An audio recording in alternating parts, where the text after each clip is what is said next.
पनवेल महानगर पालिका।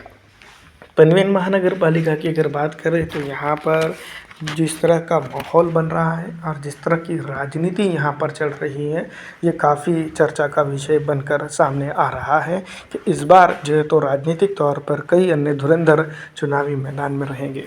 पिछड़ा, दलित, आरक्षित, मुस्लिम और कई अन्य समाज के साथ जो है तो इंसाफ पसंद तरीके से चलने वाली ऑल इंडिया मजलिस इत्तेहादुल मुस्लिमीन की अगर बात करें तो इस इलाके के अंदर बड़ी तगड़ी तैयारी में नज़र आ रही है। ऑल इंडिया मजलिस इत्तेहादुल मुस्लिमीन की अगर बात की जाए तो कई एक राजनीतिक पहलू भी है जो एमआईएम के साथ जुड़ते हुए दिखाई दे रहे हैं।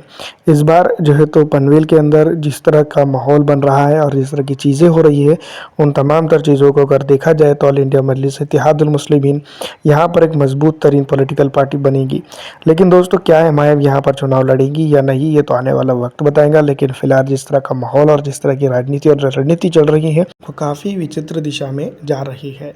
कई एक चीज़ों को अगर देखा जाए तो राजनीतिक तौर पर कई दल एक दूसरे के साथ तरक्याती कामों में जुटने की बात कर रहे हैं।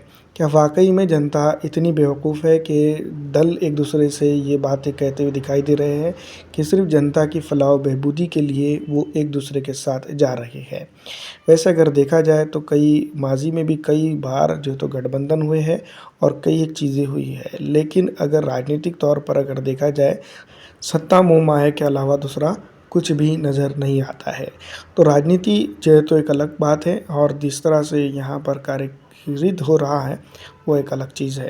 दूसरी तरफ अगर देखा जाए तो कई अन्य दलों के साथ कई बड़े नेता एक दूसरे के साथ जो कल तक बैठते नहीं थे, आज जो है तो अपनी राजनीति चमकाने के लिए एक दूसरे के साथ गले मिलकर हा ही दिखाई दे रहे हैं। क्या वाकई में वार्डों के डेवलपमेंट के लिए हो रहा है या फिर कुछ और मामला है? वैसे अगर देखा जाए तो राजनीति क्या कुछ नहीं करती है और क्या कुछ नहीं करवाती है, ये सबसे इम्पॉर्टेंट चीज़ है। राजनीति कुछ भी कर सकती है और कुछ भी करवा सकती है। इसकी कई मिसालें माजी में भी देखने को मिली है। ऐसा ही दोस्तों राजा रजवाड़ों के वक्त भी हुआ था, लेकिन कुछ अंधभक्त इसको जो है तो धार्मिक रूप देते हैं। फिलहाल इस वीडियो में इतना ही। अगर अच्छा लगता है तो लाइक और ज़्यादा से ज़्यादा शेयर कर दीजिएगा।